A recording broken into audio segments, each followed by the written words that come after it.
everybody. Thanks for joining me here today. This is Nichole with Topaz, and today's session is all about creating mood and atmosphere. And the way that we're going to do that within this session is by using Photoshop, Clarity, and Lens Effects. There are many methods that you can use to kind of create your photograph and add the mood to evoke the emotion that you had whenever you were taking the image or that you envisioned for that image. And the ways that we're going to be using today is going to be Topaz, Clarity, and Lens Effects. Lens Effects especially is a fantastic tool for adding certain elements into your image to really create the atmosphere and mood that you're after. So let me show you this before image, and then I'll take you through the workflow real quick of what I did to this image to create this end product, and then I will walk through the actual steps taken. So here is the before image. Now this was shot in Lindsborg, Kansas this summer, and it was a beautiful time of day. It was about 6:37, and it had a lovely dusky feeling about it and a lot of magenta and warmness coming in, and that really didn't come through in my actual capture. So I wanted to bring that back and kind of get back the emotion and the atmosphere I kind of felt during that time. Now the first thing that I did was this is the out of camera shot, and then I took it through camera raw, and this is where I ended up through camera raw. Kind of took out some of the contrast. I opened up the shadows and brought some detail back into the highlights. I also added a little bit of a temperature change towards magenta because that's really the direction I wanted to go. And then after that, I just took it into Clarity, because Clarity you can work with not only the contrast of an image on several different levels, but also color and specific color ranges to really get the certain colors you want to pop out. And so that's where I took it next. And after that, I still wasn't at the place where I wanted to be, so I took it into Lens Effects and used a single tone filter to add in some nice tone to the image, as well as some blur around the edges.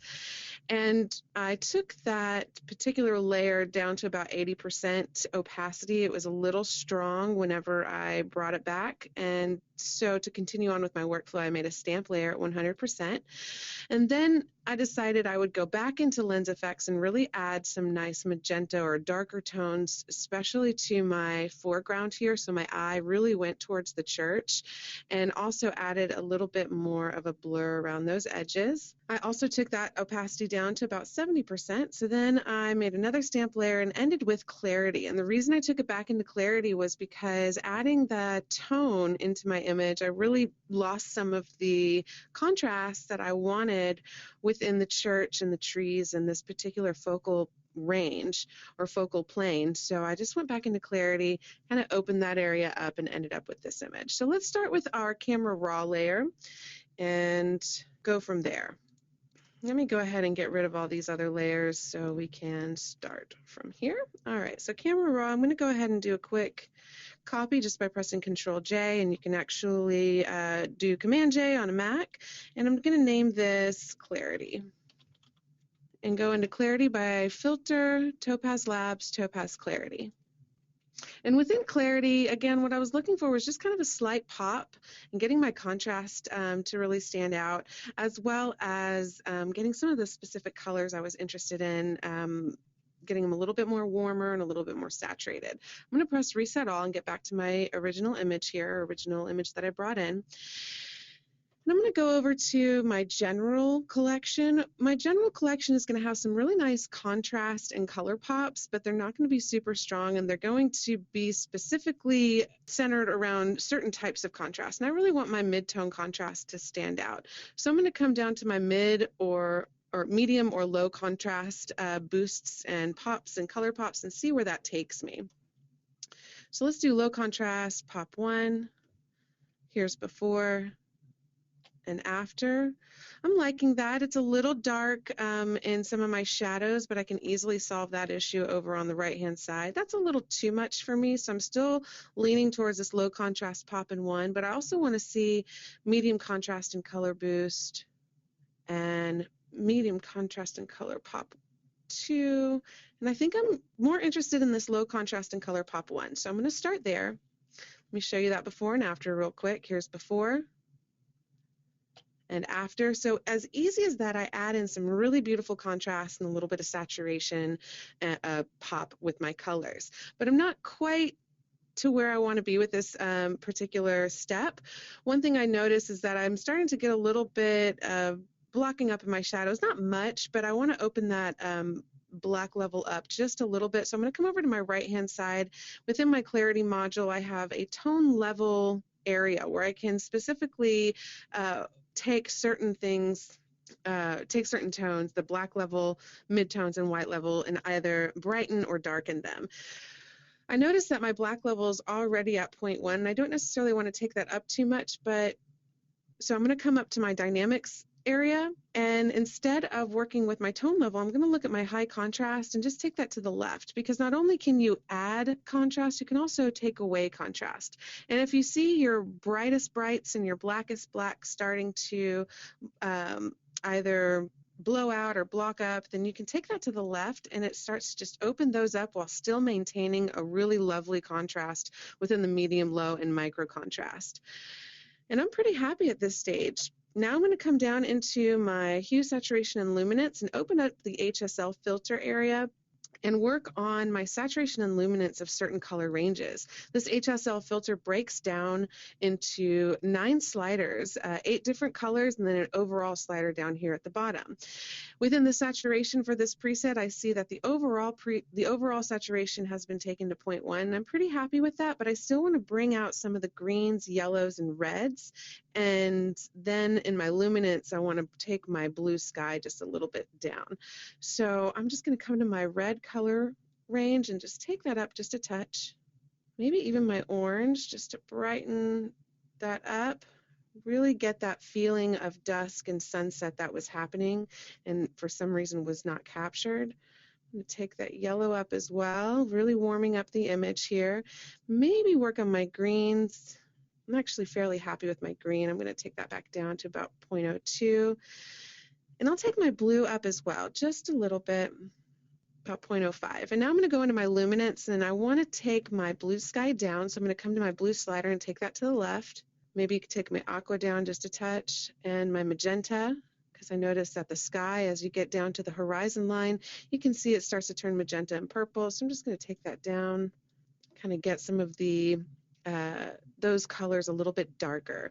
I'm also going to take down the luminance of my green, just darken that up a little bit, my yellows as well, and I'm pretty happy there. So here's before, here's after, and that was my first step. I'm going to press OK and get out of clarity, and the next step is going to be Topaz Lens Effects, where we're going to focus on tone and blurring those edges. All right, so here was my camera raw edit. And then going into clarity really starting to bring back some of what I was actually seeing that day. So I'm going to make a copy now of this layer and name it Lens Effects. And usually with Lens Effects, if I have a Lens Effects has so many different effects within the program that I usually name the layer. You know, if I'm working on the tone, I'll do Lens Effects Tone and Blur, something like that, just to give myself a little bit of clue as to what I did within the program, since there's so much within there. So I'm going to go Filter, Topaz Labs, Topaz Lens Effects.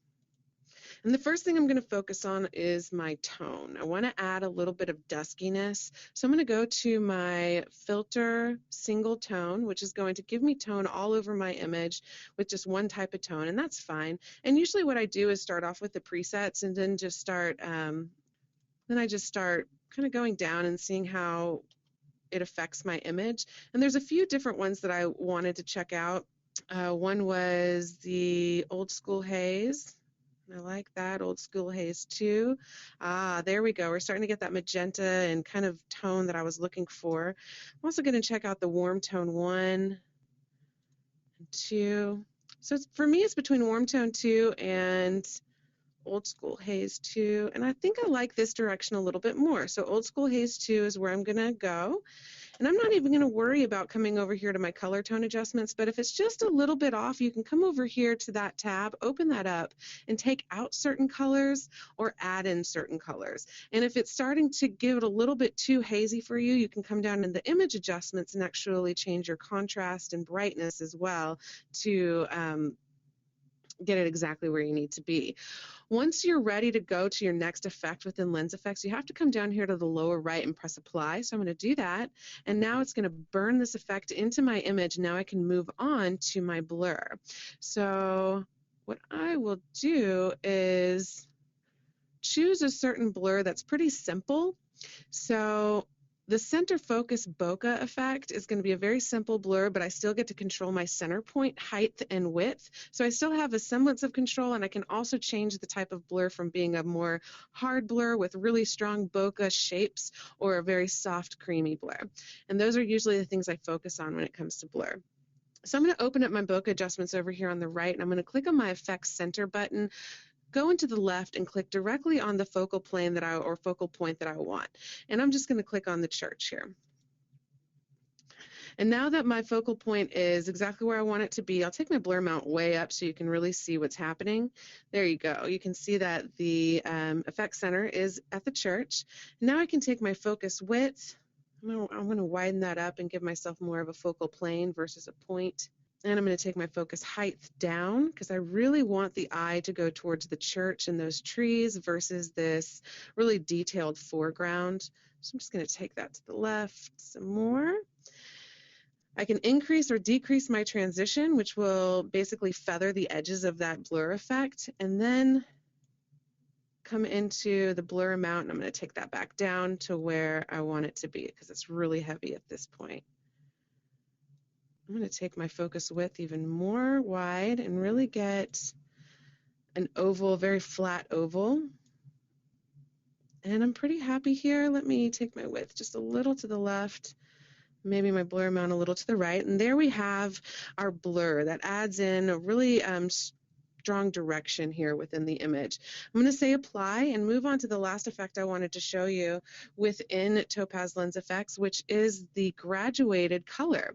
Graduated color is simulates a graduated color filter that you can put on your lens, but you can control the color through the color casts like we have in our single tone filters. So I'm just going to click on that real quick, graduated color. And I think I'm going to do a graduated orange, start there. And what I want to do is get kind of a magenta on my lower portion of my image and just kind of bring that up until I get to the sky and then make that nice transition into the blue sky. So I'm going to open up my graduated color adjustments over here on the right. I'm going to go to Effect Position and click on the bottom portion of my image, and the effect will jump down to where you click on that plane.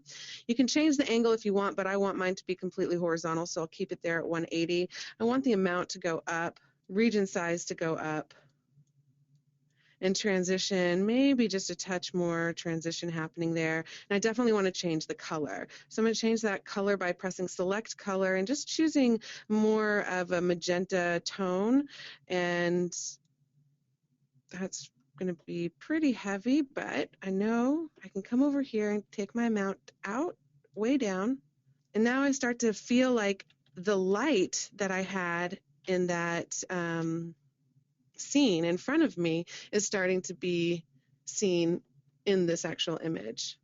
I'm going to take that back down to 0.03. Here's before and after. I'm happy. I'm going to press OK and get back into the program. So between clarity and lens effects, we added a serious amount of tone and or a serious amount of mood and focus within that program.